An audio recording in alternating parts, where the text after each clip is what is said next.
Hola a todos, en este tutorial aprenderemos a integrar Mindbody con el calendario de Google para una gestión más eficiente de tus horarios y citas. Vamos a dividirlo en dos partes, la configuración de la cuenta administrativa y la configuración de cuentas para el personal. Primero dirígete a Ajustes.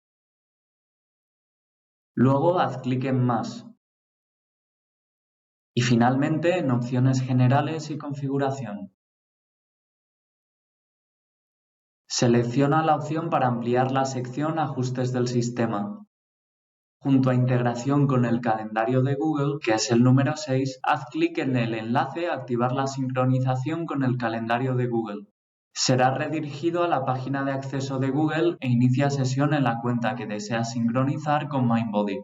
Asegúrate de que la cuenta de correo electrónico administrativa tenga el dominio @gmail.com. Finalmente, haz clic en Permitir para aceptar el acceso y eso es todo para la configuración administrativa. Ahora vamos a ver cómo los miembros del personal también pueden agregar sus horarios a sus calendarios de Google. Los gestores o propietarios pueden habilitar el permiso para que el personal realice esta tarea de forma independiente. Primero ve a miembros del personal.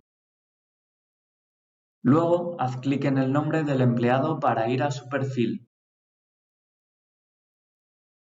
Ahora, dirígete a la sección Integración con Google Calendar. En la parte derecha de la pantalla, ingresa la dirección de Gmail del miembro del personal y clic en Compartir.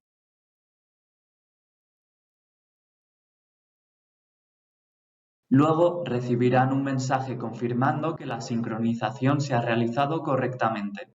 La próxima vez que el personal acceda a su cuenta de Gmail, verán un correo electrónico confirmando que la cuenta de Google ha compartido su calendario. Y eso es todo. Ahora la integración con el calendario de Google está configurada tanto para la cuenta administrativa como para el personal. Gracias por ver este tutorial.